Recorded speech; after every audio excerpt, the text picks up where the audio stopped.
അതെ അത് വാവ് തന്നെയാണ്. ഇതിപ്പോ ഇത്ര കുറച്ച സമയത്ത് ഇത്ര നല്ല ഒരു ഏകദേശം സാമ്യമുള്ള ചിത്രമായതുകൊണ്ട് ഇത് വാവ് എക്സ്പീരിയൻസ്. കലാകാരന്മാരും വളരെ നല്ല ചിത്രം സബുറ ചെയ്തിട്ടുണ്ട്. അതെ ആദ്യം പ്രാവശ്യമാണ്. ഇതിനു മുമ്പ് കാരിക്കേച്ചറും ഇങ്ങനത്തെ കോമഡിയും എന്റെ ചിത്രം അങ്ങനെ പോയിട്ടുണ്ട്. ഇത് ഫസ്റ്റ് ടൈം.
എനിക്ക് കൈ പിടിച്ചത്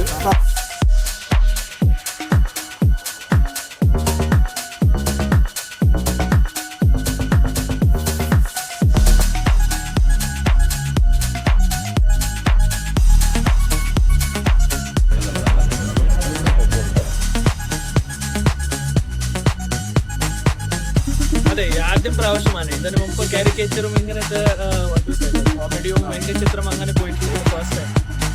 അതെ ഹാപ്പിനെസ് തീർച്ചയായിട്ടും ഉണ്ട്. നമ്മളെ ഇന്നലെയാണ് മനസ്സിലായത് നമ്മുടെ ഇവിടെ മലപ്പുറം പോലീസിന്റെ ഒരു കലാകാരമുണ്ട്. അതിനുവേണ്ടി നമ്മുടെ പെട്ടെന്ന് നമ്മുടെ ഉദ്യോഗസ്ഥരെ സജസ്റ്റ് ചെയ്തിട്ടുണ്ട്. ഇവിടെ വന്നപ്പോൾ നമ്മുടെ 64ാമത്തെ കലോത്സവം ബന്ധപ്പെട്ട് കലാന ലേറിന്റെ കൂടെ തന്നെ ഒരു കാരിക്കേച്ചർ ഡ്രോയിങ് പെട്ടെന്ന് ചെയ്തിട്ടുണ്ടെങ്കിൽ ആൾക്കാരൊക്കെ നല്ല രസം വരും. കുട്ടികൾ വരുന്നുണ്ട്. അവർക്ക് തന്നെ ഇത് നമ്മുടെ മെസ്സേജും പോവും. അതിന്റെ കൂടെ തന്നെ ഒരു കേരള പോലീസിന്റെ സൈഡിൽ നിന്ന് ഒരു ഗിഫ്റ്റ് പോലെ പോകും. സോ അത് വെച്ചിട്ട് നമ്മൾ വിളിച്ചതാണ്. So that is very good example. ഭയങ്കര സന്തോഷം തോന്നി. പിന്നെ സീനിയർ ഓഫീസർമാരും വരുമ്പോ ഒരു ഇതുണ്ടാവുമല്ലോ, റെസ്പെക്ട് കൊണ്ട് പുറമെ ഒരു ഇതുണ്ടാവും. അത് ആ ഫീൽ ഉണ്ടായിരുന്നു. പിന്നെ വളരെ ചുരുങ്ങിയ സമയമായതുകൊണ്ട് ഇത്ര റെഡിയാക്കാനേ പറ്റുള്ളൂ. നന്നാക്കണമെന്നുണ്ട്. ഞാൻ പോണതിന് മുമ്പ് എന്തായാലും നല്ലൊരു ചിത്രം വരച്ച് കൊടുക്കൂ. എന്റെ ശരിക്കുള്ള കഴിവെടുത്തിട്ട് ഞാൻ നല്ലൊരു ചിത്രം വരച്ചു. സോഷ്യൽ മീഡിയയിൽ സ്ട്രേഞ്ചേഴ്സിന് പെൻസിൽ ഡ്രോയിങ് പോർട്രേറ്റ് വരച്ച് കൊടുത്താണ് എന്റെ പേജിലൊക്കെ ഇടാറ്. അങ്ങനെയാണ് മലപ്പുറത്തുനിന്ന് കുറച്ച് ന്യൂസിലും ഒക്കെ വന്നിട്ട് കേരള പോലീസ് മൊത്തം പിന്നെ അറിയുന്നതും ഇതിലേക്ക് ക്ഷണിക്കുന്നതൊക്കെ. അപ്പൊ കാരിക്കേച്ചർ ആദ്യമായിട്ടാണ് വരയ്ക്കുന്നത്.